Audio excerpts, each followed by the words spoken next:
Hello guys, welcome back to my YouTube channel Riaz blog. তো আজকের ব্লগটা আমি এখন থেকে শুরু করছি। তো আজকে যাচ্ছি, এখন একটু বাড়ি যাব, সবজি আছে কিছু সেগুলো দিয়ে আসতে। তো চলো বাড়ি গিয়ে তোমাদেরকে দেখাবো। অনেক দিন পরই যাচ্ছি বাড়িতে, প্রায় 1 মাস হয়ে গেছে যাইনি। তো যাই, এখন গিয়ে দেখে আসি মা কী করছে। আর সেরকম হলে অনেকটাই সবজি নিয়েছি, সেরকম হলে বোনকেও ফোন করব যাতে নিয়ে যায়। তো চলো যাই এখন বাড়ির দিকে। তো বন্ধুরা, তোমাদেরকে আমি বলেছিলাম যে আমি সকালবেলা বাড়ি যাচ্ছিলাম। তো সত্যি কথা বলবো যে বাড়ি আমি গিয়েছিলাম, কিন্তু ভিডিও করতে পারিনি এই কারণে, মানে সাইকেলে করে যেতে যেতে হঠাৎ করে আমার পেটে এত যন্ত্রণা শুরু হয়েছে যে আমি বাড়ি থেকে এখানে আসতে পারছিলাম না, এত যন্ত্রণা। আমি যে বাড়ি গিয়েছি কত কষ্ট করে তোমাদেরকে বলে বলে বোঝাতে পারবো না।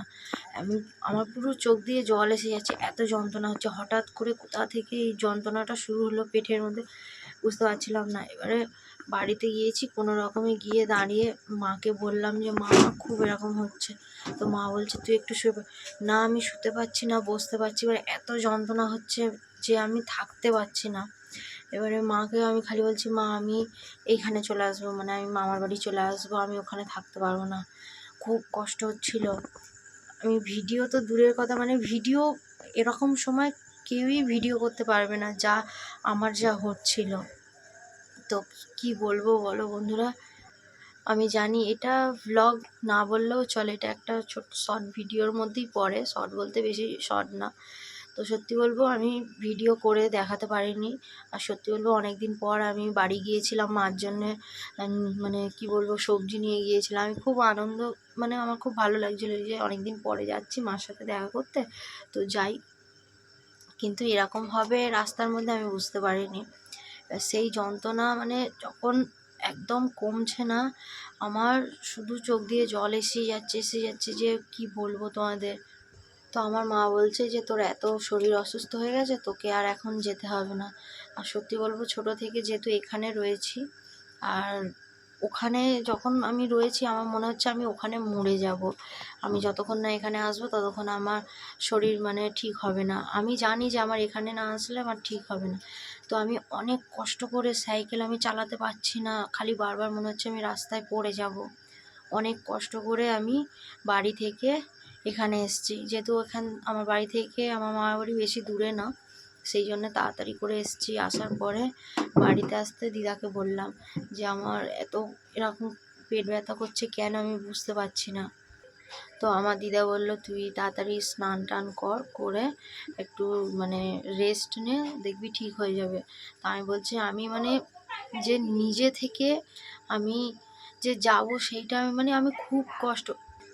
আমার দিদা বলছে তুই এত কষ্ট করে এলি কী করে? আমি বলি আমি খুব কষ্ট করে এসেছি। আমি বলি ওখানে ছিলাম যেন মনে হচ্ছে আমার আমার জীবন বেরিয়ে যাচ্ছে, এরকম এত যন্ত্রণা হচ্ছে।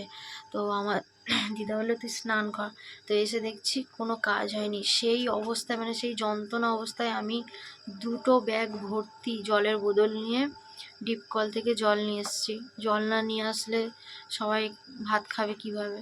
তো যার কারণে কষ্ট হচ্ছে, তাও আমি গিয়েছি, গিয়ে ওখান থেকে জল নিয়ে এসেছি, নিয়ে এসে ঘর দাবার সব কিছু পরিষ্কার করেছি, করে আমি স্নান করেছি। স্নান টান করে আমি আর ভাত খাইনি। এই এখন বাজে এখন বাজে 10:30। আমি এই সবে ভাত খেলাম। সকালবেলা আমি জাস্ট এই কটা মুড়ি খেয়েছিলাম। আমি যেহেতু সকালবেলা টিউশনি পড়াতে যাই, হালকা খাবার খেয়েই যাই, কারণ আমি ভারী খাবার খাই না, হালকা করে মুড়ি খেয়ে চলে যাই। তো সেই মুড়ি খেয়েছিলাম, আর সারাদিন আমি কিছু খাইনি, ভাতও খাইনি। এবারে এত যন্ত্রণা হচ্ছে, তো আমি সত্যি বলবো আমার দিদাকে বলেছি তুমি খেয়ে নাও, আর আমি পরে খাবো।